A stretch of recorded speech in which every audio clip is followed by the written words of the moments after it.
Hola gente de YouTube, me alegro con estar de nuevo con ustedes, ya que andaba de vacaciones en la playa XD. Pero qué mentiroso eres, tú ni fuiste a la playa, estuviste casi todas las vacaciones de huevón y rascándote los cojones. Maldito Don Ramón, bueno, hoy les vengo a contar leyendas urbanas. Espero que les guste el video ya que algunas leyendas urbanas me causaron pesadillas. Ja ja ja ja ja, el muy subnormal creía que iba a venir un fantasma a violarlo mientras estaba dormido, ja ja ja ja ja ja ja. En serio Don Ramón, si sigues así me cae que te despido. Aguafiestas. Bueno, que empiece las leyendas, y para darle más ambiente terrorífico, unas canciones de miedo, vale que empiece ya. El espíritu del niño muerto. Cuando ocurren cosas, normalmente es a una persona o un grupo de personas compartiendo la misma experiencia, pero esto que voy a contar sucede en un pueblo, y ocurre a todos sus habitantes, los cuales ya están acostumbrados, pero yo, como visitante, y mis primas, hemos vivido unas experiencias que a la gente de allí les parece normales. Fuimos a ese pueblo donde mis tíos tenían en las afueras una casa cerca del pantano. Para ir al pueblo tenías que seguir un camino de tierra durante 4 kilómetros hasta llegar. Como en la casa de noche nos aburríamos, mis tíos nos acercaban al pueblo en coche para que pasáramos allí unas horas con los chicos del pueblo. Era verano y las noches invitaban a pasarlas hablando y disfrutando de compañía. Los chicos del pueblo al principio nos parecían muy fantasiosos o que nos querían meter miedo. Decían que algunas noches se oía el gemido de un niño pidiendo ayuda, pero no venía de ninguna parte, sino de todo el pueblo. Cada uno de los habitantes lo oía en su propia casa, en la calle, en la tienda, en el bar, partía de las paredes, del suelo, a veces incluso sentían un empujón violento que los lanzaba al suelo. Contaban que incluso una mujer embarazada perdió a su hijo en la plaza una tarde en la que se encontraba hablando con unas amigas, al sentir que unas manos aprisionaban su vientre con tanta fuerza, que la hizo abortar allí mismo. Ella estuvo a punto de morir y cuando se recuperó, se fueron del pueblo y no volvieron a él. Les preguntamos que quién podría provocar esas cosas, y que después de lo de la mujer cómo es que la gente no se va del pueblo también.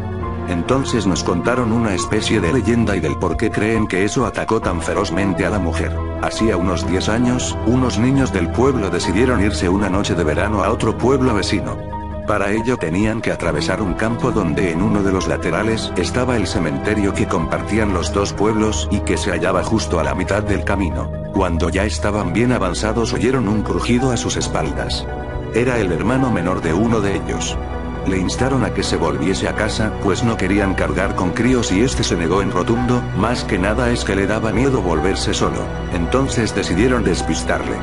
Al llegar a la altura del cementerio, dijeron que iban a jugar para esconderse en él.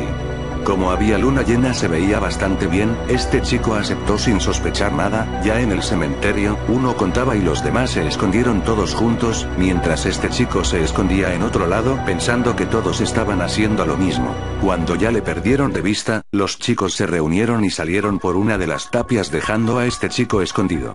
No podían evitar reírse de lo fácil que había resultado engañarlo hasta que oyeron un grito desgarrador. Al principio pensaron que se trataba de una broma, hasta que el segundo grito reaccionaron y volvieron a entrar en el cementerio. Estuvieron buscando por todas partes pero no le encontraron, gritaron su nombre, dieron vueltas y más vueltas y nada. Al cabo de muchas horas, cuando ya despuntaba el alba decidieron buscar ayuda en el pueblo con la esperanza de que el chico les hubiese gastado una broma y se hubiese ido a casa. Al llegar al pueblo, el hermano fue a su habitación, no había dormido allí. La madre le preguntó por su hermano pequeño y este le tuvo que contar la verdad.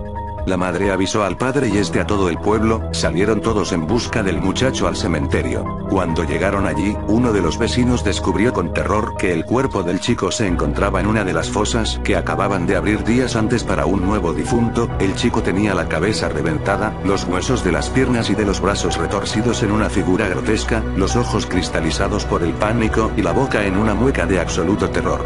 Fue un día negro en todo el pueblo, nadie se explicaba lo que había ocurrido allí. El hermano, con los años, fue internado en un psiquiátrico pues decía que su hermano se estaba vengando de él, le veía en todas partes, le pegaba. Los médicos le diagnosticaron neurosis obsesiva postraumática, pero no podían explicar los continuos moratones que aparecían por todo su cuerpo, incluso en la cara. Al cabo de unos años, la madre de estos hermanos se quedó embarazada, y a los 7 meses le ocurrió lo que ya contaron antes. Algo había provocado la muerte de su bebé y quizás su propia muerte de la que escapó por poco. Los chicos decían que los gritos que oían por las noches eran iguales que los que oyeron en el cementerio. Oyendo esta historia, la verdad es que les creímos, habíamos pasado un buen rato de miedo y nuestro tío nos vendría pronto a recoger para llevarnos a casa. Cuando íbamos hacia el coche, sentí un golpe fuerte en mi espalda que me obligó a apoyarme en mi prima de una forma violenta. Casi nos vamos las dos al suelo, miré hacia atrás, pero los chicos estaban hablando entre ellos a unos 3 metros de nosotros. Mi tío dijo que me había tropezado. Mi prima, sin convencerse del todo, fue hacia los chicos, cuando de repente volvió la cabeza hacia el otro lado de forma violenta, dijo que alguien la había abofeteado, y tenía una mano marcada en la cara, una mano pequeña. Nos asustamos muchísimo, y empezamos a gritar presas de la histeria. Los chicos vinieron a auxiliarnos mientras mi tío abría el coche rápidamente para meternos dentro. Los chicos hicieron una barrera con sus brazos, protegiéndonos de lo que fuese y pudimos meternos en el coche.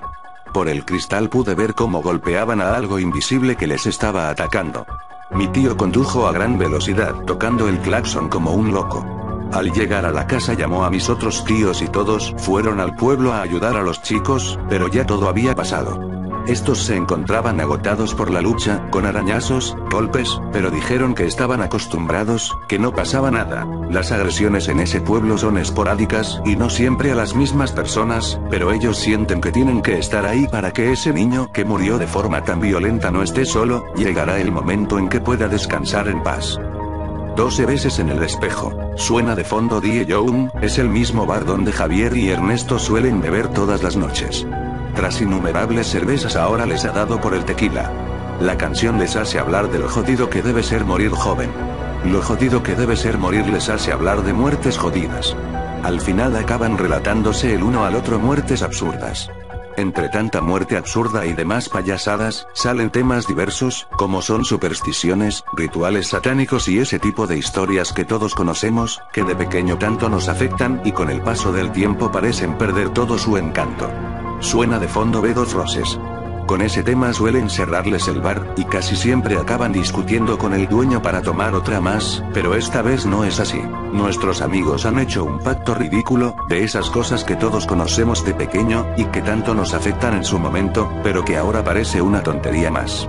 Han decidido que al llegar a casa, se pondrán delante del espejo, con una vela encendida y hay que decir 12 veces Verónica. Ernesto le dijo a Javier que si haces eso, verás tu muerte reflejada en el espejo. Javier le dijo a Ernesto que lo que quería ver es a su hermana en pelotas. Tras decidirse a marchar a casa, ambos amigos juraron hacer este singular ritual nada más llegar a sus casas. Ernesto hizo hincapié en que no era ninguna broma, y que si el otro no lo hace, el espíritu del otro aparecería en su casa para acabar con él. Tras estas sabias palabras, Javier tuvo que vomitar. Los últimos 3 tequilas le sobraban en su organismo. Una vez llegados a su casa, Javier fue al baño. Como de costumbre echó una larga meada, se lavó la boca, la cara, y tras mirar al espejo mucho tiempo, decidió irse a la cama. No estaba en estado de hacer cosas de niños. Ernesto, en cambio, llegó a su casa. Con gesto serio tomó un par de velas que tenía en la habitación.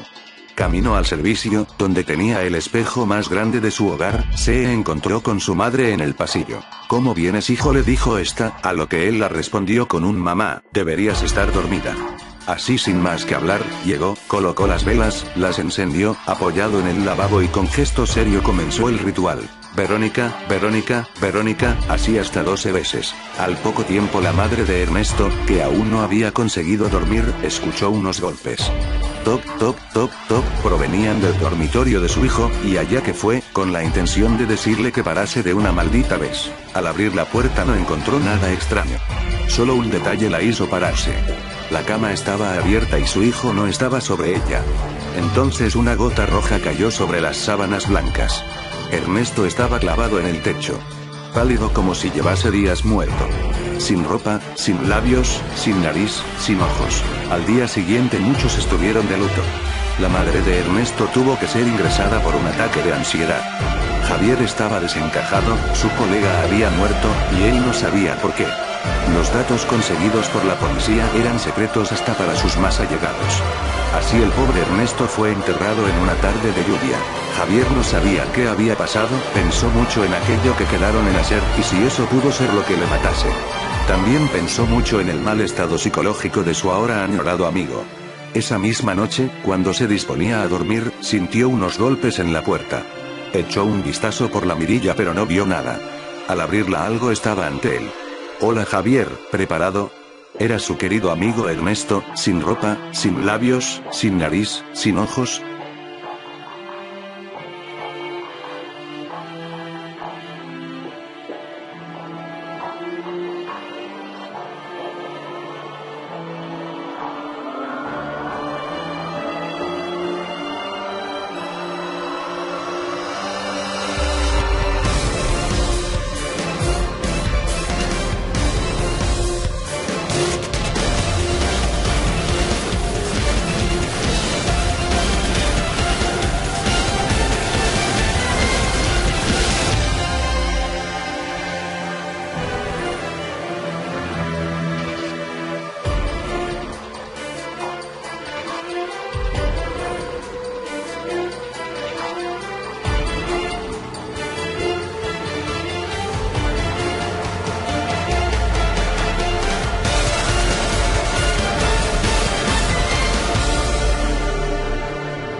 Fotografías. Recuerdo aquellos viejos tiempos en los que solía viajar a muchos de los pueblos. Pero hubo un extraño suceso en uno de ellos.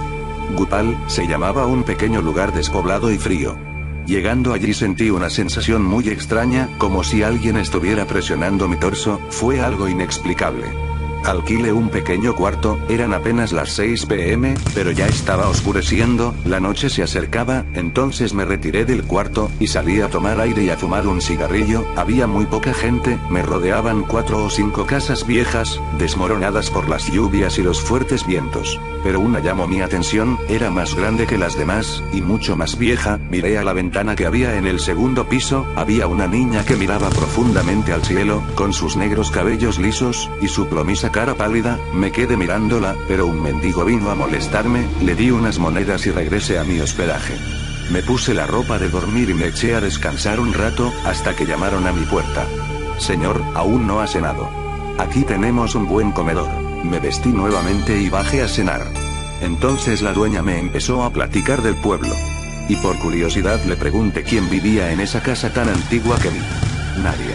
Me respondió, en esa casa desaparecieron todos, nunca se supo más de ellos, algunos creen que se mudaron a la ciudad, otros dicen que una bruja les echó una maldición, tontas historias.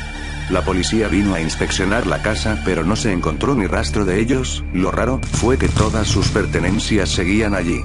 Ese lugar está abandonado, nadie del pueblo entra allí, por miedo a que les caiga una maldición, entonces, no necesito ningún permiso para entrar allí. Si usted desea puede entrar, pero asegúrese de que nadie lo vea, porque lo echarán del pueblo, por sus tontas historias e ideas. Después de la cena me dirigí hacia esa casa, pensando en quién era esa extraña niña, o qué hacía allí. Llegué a la puerta, me fijé en que no hubiera nadie a mi alrededor, y me decidí a entrar. Todo estaba oscuro y lleno de telarañas, por suerte había traído mi linterna, era muy tétrico y tenebroso. Sobre una pequeña mesa, estaba puesto un pequeño libro, me dediqué a revisarlo, había un montón de fotografías en blanco y negro, algunas de ellas eran fotografías de una familia, otras eran de paisajes, y de una boda.